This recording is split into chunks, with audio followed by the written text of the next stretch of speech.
আসসালামু আলাইকুম। এই ভিডিওতে আমরা জানবো an apology for poetry by sir Philip Sidney. এটা নিয়ে আমরা মোটামুটি জানবো যে এই টেক্সটের মধ্যে আসলে কি, এবং এটা নিয়ে অসাধারণ একটি ঘটনা আছে।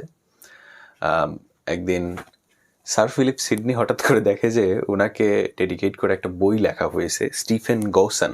আমরা এই নামগুলো বিস্তারিত কোয়েশ্চেন অ্যানালাইসিসের সময় জানবো, ওই জন্য এখন মাথা নষ্ট করার দরকার নেই। স্টিফেন গৌসন কি করছে? যাই হোক, স্টিফেন গসান একটা বই লিখছে।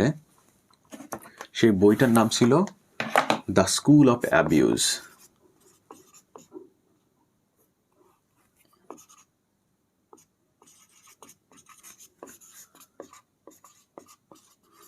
দ্য স্কুল অফ অ্যাবিউজ, মানুষকে নষ্ট করার স্কুল। ঠিক আছে, লেখার পরে এই বইটা আবার উৎসর্গ করছে কাকে? আমাদের অ্যাপোলজি ফর পোয়েট্রি যে রাইটার স্টিফেন গৌসন, উনাকে। স্কুল অফ অ্যাবিউজ বইয়ের মধ্যে কি লেখা আছে স্টিফেন গৌসন পড়ছে। পড়ার পরে ওনার, আমরা এটার কথা পরে বলবো, আগে একটুখানি এটার কথা বলে নিই, তাহলে এটা ভালো বুঝবো। স্কুল অফ অ্যাবিউজে আমাদের রাইটার ছিল স্টিফেন গৌসন। তিনি এই বইটাকে উৎসর্গ করে দিছে হচ্ছে স্যার ফিলিপ সিডনির নামে। নামগুলো এমনি মুখস্থ হয়ে যাবে শুনতে শুনতে। তো Philip Sidney school of abuse পড়ে দেখে যে স্কুল অফ অ্যাবিউজ বইয়ের মধ্যে স্টিফেন গৌসন নিজে মনে মাধুরী মিশায়ে কবিতাকে আজে বাজে প্রমাণ করে দিছে। বলছে যে যারা কবি তারা হচ্ছে মিথ্যুক, তারা ফালতু। মানুষ কবিতা বা সাহিত্য পড়ে সময় নষ্ট করার চাইতে লিটারেচারের বা জ্ঞানের নলেজের অন্য কোনো ব্রাঞ্চে সময় নষ্ট করতে পারে বা সময় দিতে পারে।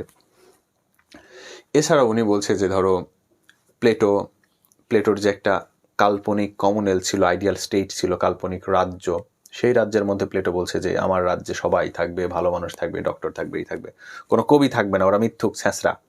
ঠিক আছে, অকারণে প্রশংসা করে, মানুষের ফ্লার্ট করে, কবি টবি থাকবে না। তো এই সমস্ত কথা কোন বইয়ে লেখা ছিল? স্কুল অফ অ্যাবিউজ বইয়ে। আরও অনেকগুলো, 24টা না কতগুলো যেন আমরা পাই যে অবজেকশনস করা ছিল কবিতার নামে। ভুল, মানে অবজেকশন ছিল আর কি, অভিযোগ ছিল।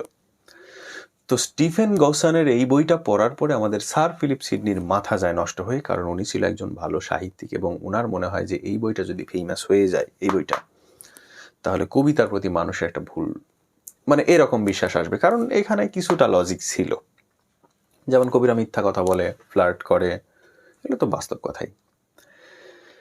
তো আমাদের স্যার ফিলিপ সিডনির এই পোয়েট্রি উনি যে লেখে, নিজে লেখে, উনি চিন্তা করে যে যে স্কুল অফ অ্যাবিউজে যে আলতু ফালতু জিনিসগুলো গৌসন লিখছে, স্টিফেন গৌসন সাহেব, এই কথাগুলোকে আমাকে ভুল প্রমাণ করতে হবে। ভুল প্রমাণ করে মানুষকে এখন প্রমোট করা হয় যেভাবে, সেরকম কোনো সিস্টেম ছিল না। তাই উনি একটা বই লেখে, সেই বইয়ের নাম দেয় হচ্ছে ইন ডিফেন্স অফ পোয়েজি, বা কবিতাকে রক্ষা করা, ইন ডিফেন্স অফ পোয়েজি। কিন্তু পাবলিশ করার সময় পাবলিশার নামটা চেঞ্জ করে দেয়, বলে যে এই ডিফেন্ট এইগুলো থাকবে না, আমরা একটা ভদ্র সুন্দর নাম নেব, অ্যান অ্যাপোলজি ফর পোয়েট্রি। কবিতার প্রতি কি অ্যাপোলজি, বা কবিতার কাছে মাফ চাই, ক্ষমা চাই, অ্যাপোলজি চাই। তো এই হচ্ছে আমাদের অ্যাপোলজি ফর পোয়েট্রি বইয়ের ব্যাকগ্রাউন্ড। অ্যাপোলজি ফর পোয়েট্রি বইয়ে উনি কি করে? উনি প্রমাণ করে দেয় যে না, কবিতা জিনিসটা, জ্ঞানের যে অন্যান্য কথা তুমি বলছো, স্টিফেন গৌসন বলছে তার স্কুল অফ অ্যাবিউজ বইয়ের মধ্যে, তো উনি প্রমাণ করে দেয় যে না, আসলে জ্ঞান বিজ্ঞানের যে শুরু, জন্ম, সেটা মূলত কবিতা থেকে। কিভাবে আসছে উনি বেশ কিছু প্রমাণ দেখায় দেয়। যেমন বাইবেল, একদম প্রাচীন সাহিত্যের, সবচেয়ে প্রাচীন সাহিত্যের মধ্যে একটা বাইবেল উনি প্রমাণ করে দেখায়। বলে যে এই বাইবেলটাও কিন্তু কাব্যিক স্টাইলেই লেখা। উনি কিছু গালিগালাজ করে, ঠিক আছে।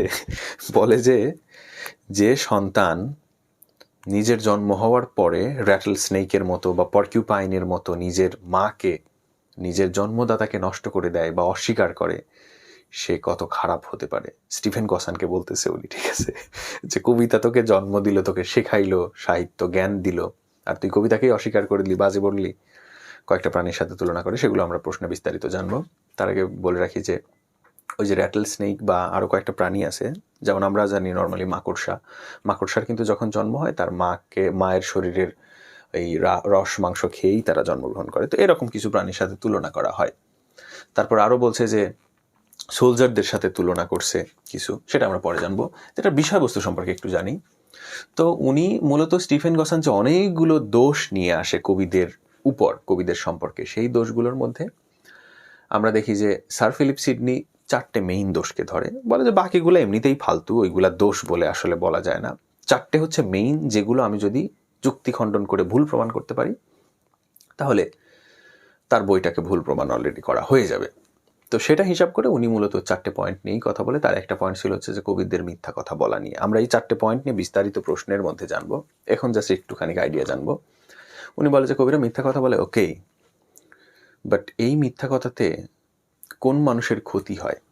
কোনো মানুষই ক্ষতি হয় না। যখন কোনো মিথ্যা বলা হয় পাঠকদেরকে, রিডার্সদেরকে আনন্দ দেওয়ার জন্য, to delight them, to tease them, এখানে আসলে অপরাধ বা অন্যায় কিছু থাকে না। ঠিক আছে, ফ্লার্ট করো আর যাই করো, কারোর তো ক্ষতি হচ্ছে না, মানুষকে আনন্দ দেওয়ার জন্যই করছে। এরকম একটা মজার, মানে খুব সুন্দর একটা লজিক দেয়। এছাড়াও প্লেটোর ব্যাপারেও অনেক ভালো কথা বলে, যে প্লেটো যে কবিদেরকে ব্যানিশ করে দিব, প্লেটো নিজেই তো কবি, ও কি নিজেকে ব্যানিশ করছে, এরকম বেশ ভালো যুক্তি দেয়। তো আমরা এখানে, আমার মনে হয় যেন এই টপিকে বিস্তারিত এখানে না জেনে আমরা প্রশ্ন অ্যানালাইসিসে জানলেই হবে। তো এই ভিডিও এ পর্যন্তই রাখবো, আর সিরিয়াল অনুযায়ী তোমরা কোর্সের ভিডিওসগুলো দেখতে থাকবে। কোর্স যারা নাওনি তারা অফকোর্স ডেসক্রিপশনে দেওয়া পদ্ধতি অনুসরণ করে কোর্সটি আমার কাছ থেকে নিয়ে নেবে। আল্লাহ হাফিজ।